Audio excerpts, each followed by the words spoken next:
다니엘이 꿈을 잘 해석해서 드디어 다니엘은 세 친구와 함께 큰 출세를 하게 됩니다.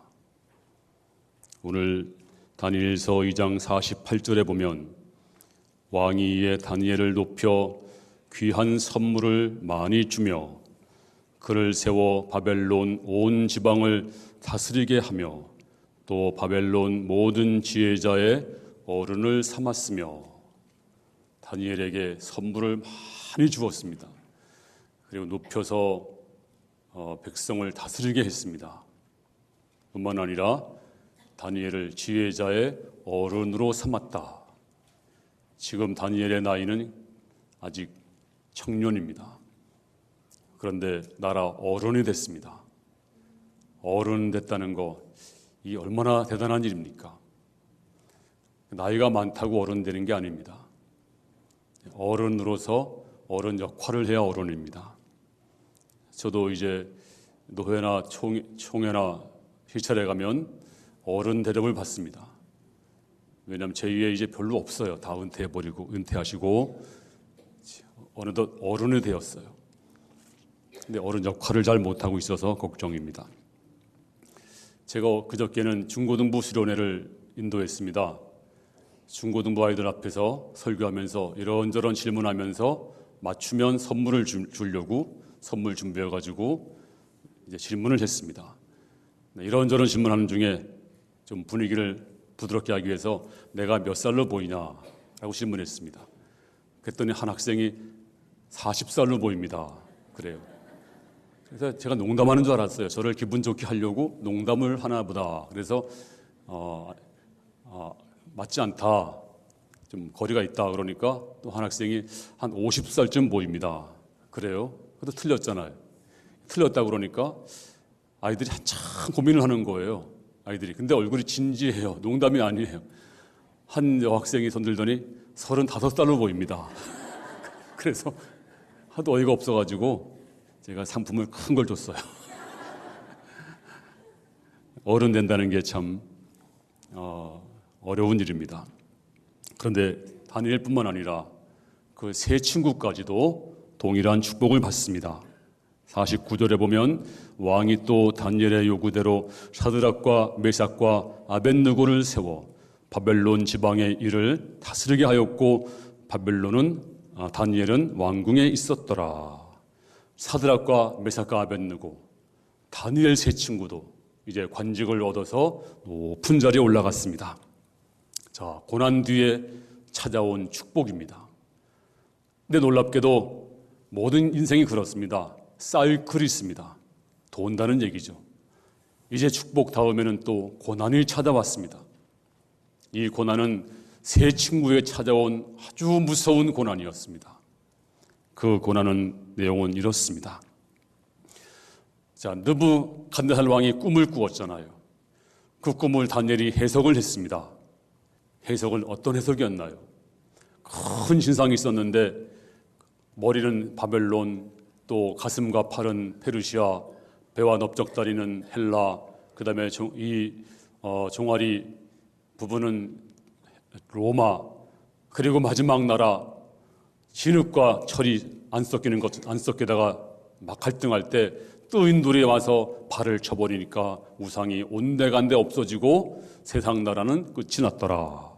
그런 내용인데 이 꿈을 듣자마자 느부갓네살 왕은 옳거니 너무너무 좋았습니다. 생각이 났거든요. 그래서 다니엘을 높이고 상도 주고, 근데 어떤 날 곰곰이 생각해 보니까 우리나라가 망한다고? 금 같은 우리나라가? 뜨인 돌이 와서 쳐버린다고? 또 우리나라는 머리에 불과하다고? 아니, 내 나라가 어떤 나라인데, 금나라인데, 금을 지천으로 쓰는 나라인데, 어마어마한 왕권을 가진 나라인데 내 나라가 망해? 이거 있을 수 없어. 그래서 사람을 불렀습니다. 여봐라. 예, 이제 내가 꿈에서 본 그 신상을 그대로 만들어라. 그런데 만드는데 금으로 만들어라. 원래 금 신상은 머리만 금이었어요. 근데 워낙 금이 많다 보니까 어마어마한 신상, 엄청난 신상을 금으로 만들어라. 이렇게 만들어가지고 두라라고 하는 평지에 왕궁에서 4km 떨어진 큰 평지에다가 세웠습니다. 어마어마한 신상을 세웠습니다. 내 나라가 망한다고? 노노노노노. 그런 일은 없어. 망할 수 없어. 내 나라가 어떤 나라인데 금나라가 망하는가? 그 금신상을 만들어가지고 이제 높이 세우고 오늘 성경에서 말씀하시기를 총독과 수령과 행정관, 모사, 재무관, 재판관, 법률사 모든 관원들, 지금으로 말하면 도지사, 국회의원, 구청장, 동장, 그리고 장관 전부 모집을 해서 총동원해서 저 두라 평지로 모이게 해라. 그리고 이제 왕의 비서실장이 말하기를 이제 모든 악기가 이제 울리거든 너희는 저 신상을 향해서 절을 해라. 왜 그랬을까요? 바로 금과 같은 우리나라, 왕을 상징하는 바로 그 신상, 우리나라는 영원하다, 멸망하지 않는다. 그러므로 이 바벨론 그리고 나를 상징하는 저 신상 앞에 다 절을 해라. 드디어 악기가 울리기 시작합니다. 빰빰빰빰 울리니까 모든 사람들이 새카맣게 모여서 그 신상 앞에 다 엎드려 절을 합니다. 그런데 세 친구 사드락과 메삭과 아벳느고는 꼿꼿하게 서서 우상을 응시하고 있습니다. 드디어 두 사람은 사람들의 눈에 띄게 됩니다. 이제 왕 앞에 끌려옵니다. 왕이 그들에게 말합니다. 왕이 얼마나 화가 났을까요? 얼마나 자존심이 상했을까요? 왕을 상징하는 신상 앞에 절을 하지 않으니. 그런데 놀라운 사실이 기록되고 있습니다. 오늘 15절에 보니까 이제라도 너희가 준비했다가 절을 해라. 이제라도. 여러분, 왕은 이 세 청년을 아꼈습니다. 살려주고 싶었습니다. 상상을 해보세요. 왕의 명령을 거부한 이 청년들, 그 당시 왕은 어떤 왕입니까? 왕이 곧 법이었습니다. 그런데 그 왕의 명령을 거부한 사람을 그 왕이 살려주려고 하면 얼마나 큰 자비를 베푼 것입니까? 보통 사람 같으면 어림도 없는 얘기죠. 당장 처단할 문제인데 왕은 이제라도 너희가 준비했다가 절을 해. 마음을 바꾸어라. 제발 좀 내 말을 들어라 하면서 간청을 하고 있습니다. 하지만 세 청년은 신앙의 정조를 지켰습니다. 그리고 이제 믿음으로 나아가는데 오늘 이 세 청년의 믿음이 어떤 믿음이었는가를 간단하게 몇 가지만 알아보겠습니다. 첫 번째는 이 청년의 믿음은요, 하나님에 대한 올바른 신관, 절대 가치의 확신을 가지고 있었어요. 절대 가치, 올바른 신관. 자, 14절 말씀을 보겠습니다. 다 같이 읽겠습니다. 시작. 느부갓네살이 그들에게 물어 이르되 사드락, 메삭, 아벳느고야, 너희가 내 신을 섬기지 아니하며 내가 세운 금 신상에게 절하지 아니한다 하니 사실이냐? 사실이냐? 사실이 아니기를 바란 거예요. 너희가 잘못 생각하고 잘못 처신했는데 이게 사실이 아니기를 바란 거예요. 몰라서 그렇기를 바랬어요. 그래서 살려주고 싶었어요. 덮어주고 싶었어요. 정말 사실이니? 사실이 아니기를 바라는 그의 왕의 마음. 그러니까 여러분, 왕이 얼마나 그들에게 특혜를 베풀고 있는 것입니까? 왕을 상징하는 우상 앞에 절하지 않는 새 청년. 근데 왕이 지금 너무나 큰 희생을 하면서 이제 자기 체면을 구겨가면서도 저들을 살려주고 싶은 것입니다. 그래서 얘들아, 이제라도 늦지 않았다. 정말 네가 사실 그랬니? 이제 머리 숙이는 게 뭐가 그렇게 어려워? 머리만 잠깐 숙이면 되잖아. 하나님도 아실 거야. 이해하실 거야. 아마 저 같으면 폐하, 왕이시여, 사실 저도 절을 하고 싶습니다. 그런데요, 저는 예수 믿거든요. 그래서 절을 하고 싶어도 제가 절을 잘 할 수 없어요. 왕의 마음을 제가 너무너무 사랑합니다. 너무 감사합니다. 하지만 저를 좀 이해를 좀 해주세요. 이렇게 말했을지 모르겠어요. 그런데 놀라운 사실은 오늘 세 청년의 대답을 한번 들어보십시오. 16절 말씀 시작. 사드락과 메삭과 아벳느고가 왕에게 대답하여 이르되 느부갓네살이여 우리가 이 일에 대하여 왕에게 대답할 필요가 없나이다. 당돌한 대답을 들어보세요. 대답할 필요가 없나이다. 만약 여러분의 아들과 딸이 아버지 이제 뭐라고 얘기했는데 아버지 말은요 대답할 필요가 없어요. 대답할 가치가 없어요. 아마 그랬다면 가만히 있을 아버지가 있을까요? 가만히 있겠어요? 얼마나 화가 나겠어요. 아니 뭐라 그랬어? 다시 한번 말해봐. 대답할 필요가 없다니까요. 아버지 말에. 그랬다면 난리가 날 거예요. 말도 안 되는 얘기입니다. 더군다나 왕이 누굽니까? 왕이 곧 법이고 그 당시에 세계를 지배하는 느부갓네살 앞에 그 말은 대답할 필요가 없습니다. 우상에게 절하는가 마는가 이 문제에 대해서는 왕이시여 대답할 필요조차 우리는 느끼지 않고 있습니다. 왜냐하면 하나님은 천지를 지으신 하나님이십니다. 절대 주권자 하나님이십니다. 하나님은 온 세상을 지금도 지배하십니다. 하나님 외에는 다른 신이 없습니다. 그러므로 나는 하나님 외에 다른 신에게 절할 수 없습니다. 그러므로 고민도 하지 않습니다. 토론도 할 수 없습니다. 우상에게 절하느냐 마느냐 이건 너무나 당연한 명백한 사실입니다. 할 수 없어요. 대답할 필요가 없습니다. 이 세 청년은 루터보다도 위대했습니다.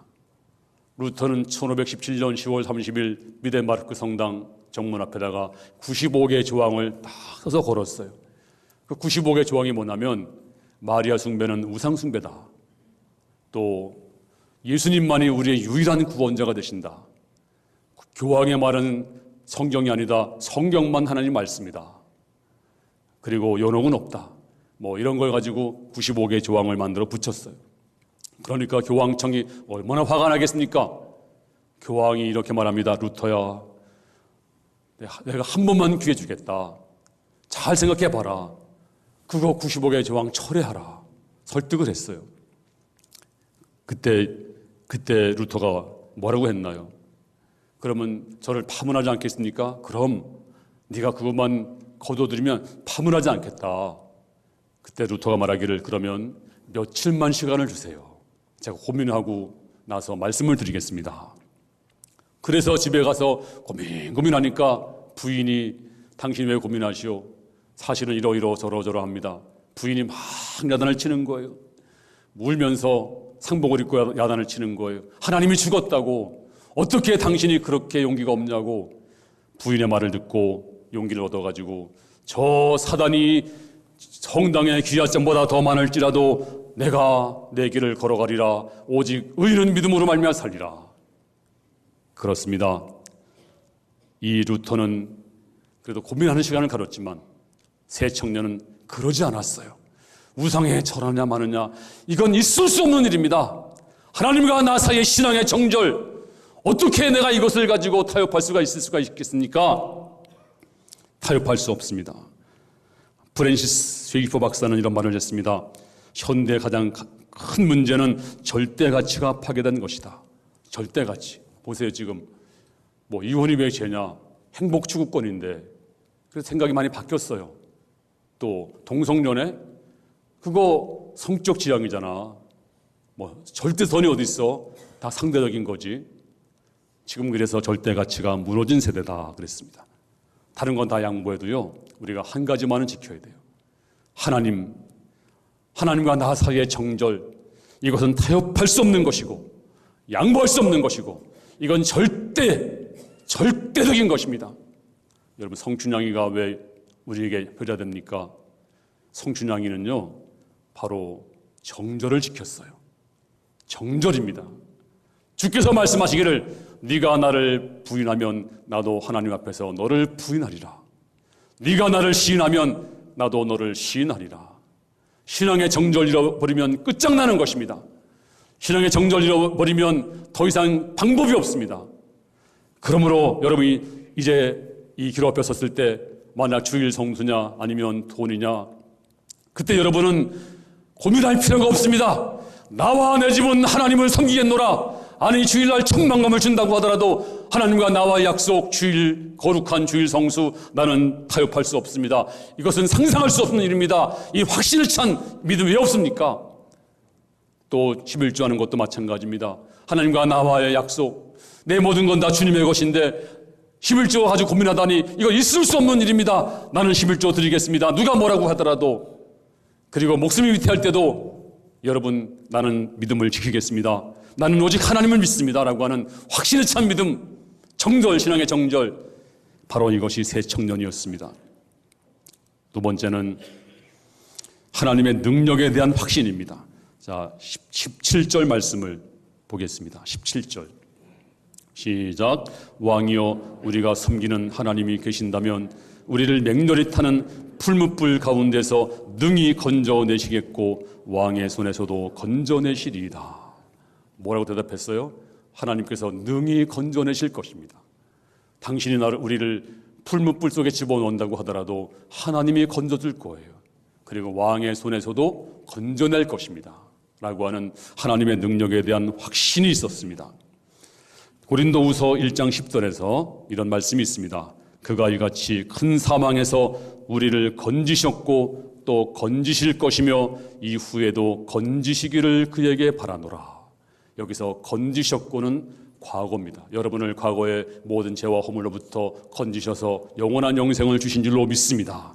또 건지실 것이며 현재 진행, 지금도 건지셨고 계속 건지고 있습니다. 여러분이 살면서 짓는 죄 가운데서 여러분을 지금도 보호하시고 건질 줄로 믿습니다. 앞으로 건지시기를, 앞으로 미래에도 여러분을 온전하게 건질 줄로 믿습니다. 이것이 바로 하나님의 능력에 대한 확신입니다. 근데 나는 어때요? 그거 옛날 얘기 아니에요? 성경에 있는 얘기 아니에요? 아니에요. 지금도 동일하게 하나님은 여러분을 건지시고 능력으로 지켜줄 줄로 믿습니다. 만약 여러분이 불치병에 선고된다고 하더라도 하나님의 능력으로 여러분을 고칠 줄로 믿습니다. 여러분이 어떤 시련과 역경이 오더라도 하나님은 여러분을 건지시고 하나님의 능력으로 건질 줄로 믿습니다. 오늘 새 청년은 바로 그런 믿음이었습니다. 확신에 찬 믿음. 그런데요, 세 번째가 중요해요. 자, 18절 말씀 읽겠습니다. 시작. 그렇게 하지 아니하실지라도 왕이여, 우리가 왕의 신들을 섬기지도 아니하고 왕이 세우신 금신상에게 절하지도 아니할 줄을 아옵소서. 여기서 정말 눈물 나는, 정말로 가슴 떨리는 한 말씀이 있습니다. 무엇일까요? 왕이여, 하나님이 그렇게 하지 아니하실지라도, 하나님이 우리를 건져주지 않아도, 우리가 풀물 속에 들어가서 다 죽는다고 할지라도 왕이여, 우리는 우상 숭배할 수 없어요. 죽어도 할 수 없어요. 하나님이 안 건져 주어도. 바로 하나님의 뜻에 대한 확신입니다. 저는 하나님의 말씀을 온전히 믿습니다. 신명기에 보면 28장 3절에 성읍에서도 복을 받고 들에서도 복을 받을 것이며 내 광주리와 떡 반죽 그릇이 복을 받을 것이며 내가 들어와도 복을 받고 나가도 복을 받을 것이니라. 저는 여러분들이 들어가도 복을 받고 나가도 복을 받을 줄로 믿습니다. 그런데 하나님이 어떤 사람에게는 특별한 축복을 위해서 복을 안 줄 수도 있어요. 하나님께서 침묵할 수가 있습니다. 또 하나님은 여러분을 건지시는데 어떤 분은 안 건질 수가 있어요. 그때 어떻게 하시겠습니까? 자, 성경에 보니까 욥이 나옵니다. 욥이 하나님을 잘 섬겼어요. 너무 잘 섬기니까 하나님이 자랑했습니다. 욥을 보았느냐? 정말 욥은 순전하고 정말 믿음의 사람이다. 사탄이 하나님 참 딱도하세요. 아니 어떻게 사람이 욥이 이유 없이 하나님을 섬길 수가 있습니까? 자, 욥기서 1장 9절 시작. 사탄이 여호와께 대답하여 이르되 욥이 어찌 까닭 없이 하나님을 경외하리까? 하나님 다 이유가 있는 거예요. 까닭이 있는 거예요. 까닭 없이 하나님을 섬기는 자가 어디 있습니까? 뭐? 까닭? 무슨 까닭? 까닭이 있다니까요.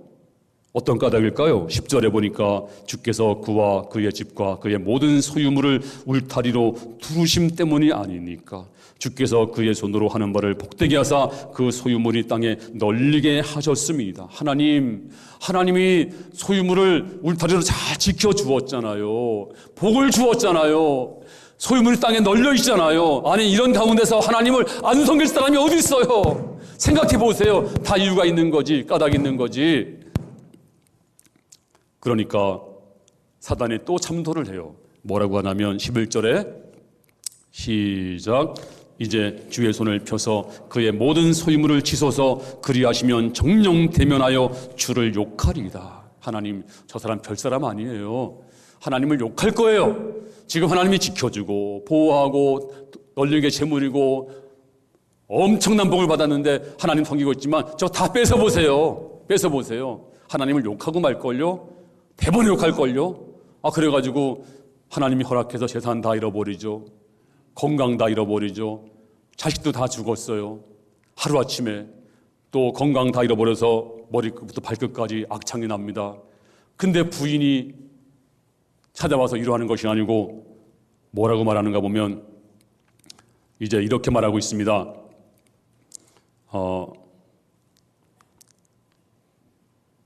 2장 9절 말씀을 2장 9절 보겠습니다. 다 같이 시작. 그의 아내가 그에게 이르되 당신이 그래도 자신의 온전함을 굳게 지키느냐 하나님을 욕하고 죽으라. 놀랍지 않습니까? 하나님을 욕하고 죽으라. 이게 누가 한 말이에요? 사탄이 한 말이야. 귀신이 한 말이에요. 근데 그 말을 누가 하고 있어요? 부인이 하고 있습니다. 사탄은요, 멀리 있는 사람을 쓰는 게 아닙니다. 바로 가까운 사람을 향해 쓰고 있어요. 지금 부인이 사탄의 말을 하고 있어요. 하나님을 욕하고 죽으라고. 당신이 지금 그 많은 재산 다 잃어버리고 자식 다 죽었는데 건강 다 잃어버렸는데 이 상태에서 말이야 뭘 또 하나님 믿는다고 그래. 하나님 욕하고 죽으라고. 그때 욥이 어떻게 고백합니까? 내가 주신 자도 하나님이시요 가져간 자도 하나님이시니 하나님은 찬송을 받으셔야 됩니다.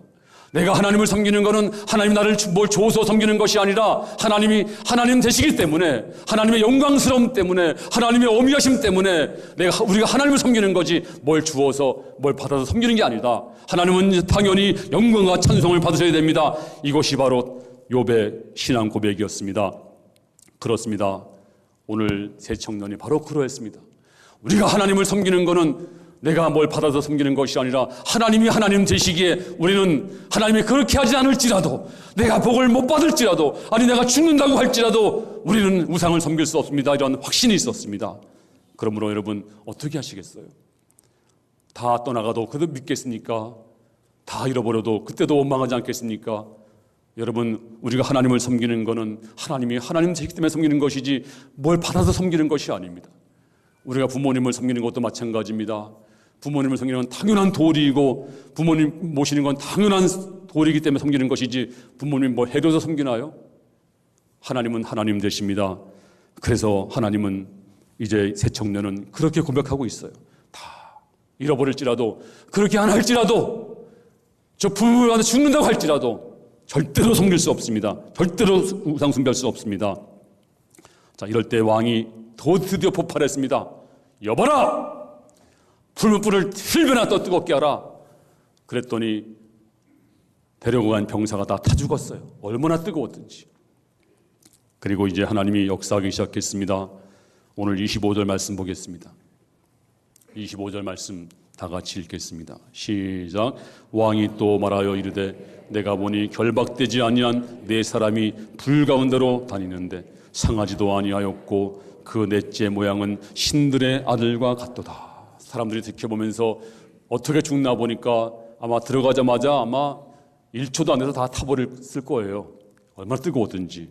그런데 보니까 3명 있는데 세어보니까 3명 아니고 4명 있는 거예요.